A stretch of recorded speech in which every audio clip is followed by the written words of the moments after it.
ನಮಸ್ಕಾರ ಸ್ನೇಹಿತರೆ, ದಿನಕ್ಕೊಂದು ನುಡಿಮುತ್ತು ಸಿರೀಸ್ಗೆ ನಿಮಗೆಲ್ಲ ಸ್ವಾಗತ. ಇವತ್ತಿನ ವಿಷಯ ಏನಂದರೆ, ಒಂದು ಹೊಸದಾಗಿ ತಂದಿರುವಂತಹ ಒಂದು ವಿಷಯ ಹೂವಿನ ಬಗ್ಗೆ. ಹೂವು ಎಲ್ಲರೂ ನೋಡಿರ್ತಾರೆ, ಸಾಮಾನ್ಯವಾಗಿ ಎಲ್ಲ ಹೂವು ಬೆಳೆದಿರುತ್ತೆ, ಮನೆ ಮುಂದೆ ಬೆಳೆಸ್ತೀವಿ, ಆಮೇಲೆ ಹಾದಿ ಬೀದಿಯಲ್ಲೆಲ್ಲ ಬೆಳೆದಿರುತ್ತೆ, ಹೊಲದಲ್ಲಿ ತೋಟದಲ್ಲಿ ಎಲ್ಲ ಕಡೆ ಇರುತ್ತೆ. ಬಟ್ ಹೂವಿನೊಂದು ವಿಶೇಷತೆ ಏನಂದರೆ, ಹೂವು ಮತ್ತೊಂದು ಹೂವಿನೊಂದಿಗೆ ಎಂದು ಸ್ಪರ್ಧೆಗಿಳಿಯುವುದಿಲ್ಲ. ಸುಂದರವಾಗಿ ಅರಳುವುದಷ್ಟೇ ಅದರ ಕೆಲಸ. ಅಂದರೆ ಒಂದು ಹೂ ತನ್ನೊಳಗಿರುವ ಎಲ್ಲ ಶಕ್ತಿನ ಆಚೆ ಹಾಕಿ ಒಂದು ಪ್ರಕೃತಿಯಲ್ಲಿ ತಾನು ಅರಳುತ್ತೆ. ಯಾಕೆ ಅರಳುತ್ತೆ ಅಂದರೆ, ಒಂದು ಹೂವಿನ ಇನ್ನೊಂದು ಜೀವಿ ಬಂದು ಕುತ್ಕೊಂಡು ಅದನ್ನು ಆ ರೋಗದ ಮಕರಂದ ತೊಗೊಂಡೋಗಿ ಅಲ್ಲಿ ತನ್ನ ಜೀವನ ಸಾಗಿಸ್ತಲ್ಲ, ಅದಕ್ಕೋಸ್ಕರ ಅರಳುತ್ತೆ.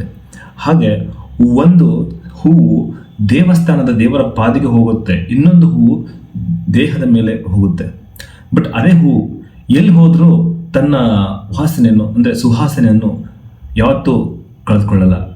ನಾನು ಇಲ್ಲಿ ಶವದ ಮೇಲೆ ಇದ್ದೇನೆ, ಇಲ್ಲಿ ದೇವಸ್ಥಾನದಲ್ಲಿ ಚೆನ್ನಾಗಿ ಬರಬೇಕು, ಇಲ್ಲಿದ್ದೀನಿ ಚೆನ್ನಾಗಿ ಬರಬೇಕು, ಇಲ್ಲ, ಎಲ್ಲ ಕಡೆ ಒಂದೇ ಥರ. ಅಂದರೆ ಹೂವು ತನ್ನ ಒಳಗಡೆ ಇರುವ ಪ್ರತಿಬಿಂಬನ ಯಾವತ್ತೂ ಕಳೆದುಕೊಳ್ಳಲ್ಲ ಅದರ ಆಯುಷ್ಯವರೆಗೂ. ಬೆಳಿಗ್ಗೆ ಅರಳಿದ್ರೆ ಸಂಜೆವರೆಗೂ ಹಿಂಗೆ ಇರುತ್ತೆ, ಸಂಜೆ ಆದಮೇಲೆ ಹಿಂಗೆ ಅದು ಉದುರುತ್ತೆ. ನೆಕ್ಸ್ಟ್ ಡೇ ಮತ್ತೊಂದು ಹೂವು ಅದೇ ಫೋರ್ಸ್ಲ ಬರುತ್ತೆ. ದಿನ ಏನು ಅರಳೋದಪ್ಪ ಅಂತೇಳ್ಬಿಟ್ಟು ಸುಮ್ಮನೆ ಕೂತ್ಕೊಳ್ಳಲ್ಲ. ದಿನ ತನ್ನ ಎಷ್ಟು ಚೆನ್ನಾಗಿ ಅರಳುತ್ತೆ. ಹೂವು ಅರಳಿದಾಗ ತೋಟ ನೋಡೋಕೆ ಎಷ್ಟು ಚೆನ್ನಾಗಿರುತ್ತೆ, ಆ ದಾರಿ ನೋಡೋಕೆ ಎಷ್ಟು ಚೆನ್ನಾಗಿರುತ್ತೆ. ಹಾಗೆ ನಮ್ಮ ಮನುಷ್ಯರು ಕೂಡ ಅಷ್ಟೇ, ನಮ್ಮ ಒಳಗಡೆ ಇರುವಂಥ ಒಳ್ಳೆತನನ ಆಚೆ ಅರಳಿಸ್ಬೇಕು. ಒಳಗಡೆ ಅರಳಿದ ಮೇಲೆ ಆಚೆ ತಾನೇ ಮನುಷ್ಯತ್ವ ಅನ್ನೋದು ಆಚೆ ಬರುತ್ತೆ. ಎಲ್ಲರನ್ನು ನಾವು ಪ್ರೀತಿಗೆ ಸ್ಟಾರ್ಟ್ ಮಾಡ್ತೀವಿ.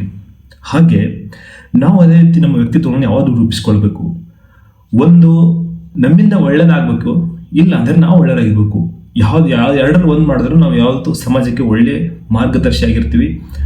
ಮಾರ್ಗದರ್ಶಿ ಆಗಿಲ್ಲ ಅಂದರೂ ಕೂಡ ನಾವೊಂದು ಒಳ್ಳೆ ದಾರಿ ನಡೆಯುವಂಥ ಒಬ್ಬ ಸಾಮಾನ್ಯ ವ್ಯಕ್ತಿ ಆಗ್ತೀವಿ. ಕೆಲವೊಬ್ರು ಹೇಳ್ತಾರೆ, ನೀವು ಹಿಂಗಿರ್ಬೇಕು. ಅವ್ರು ಹೇಳಿದಾಗೆ ನಾವು ಬದುಕೋದಲ್ಲ, ನಾವು ಹೇಳಿದಂಗೆ ನಾವು ಬದುಕಬೇಕಷ್ಟೇ. ನಮಗೆ ನಾವು, ಇನ್ನೊಬ್ಬರಿಗೆ ಅಲ್ಲ. ಧನ್ಯವಾದಗಳು.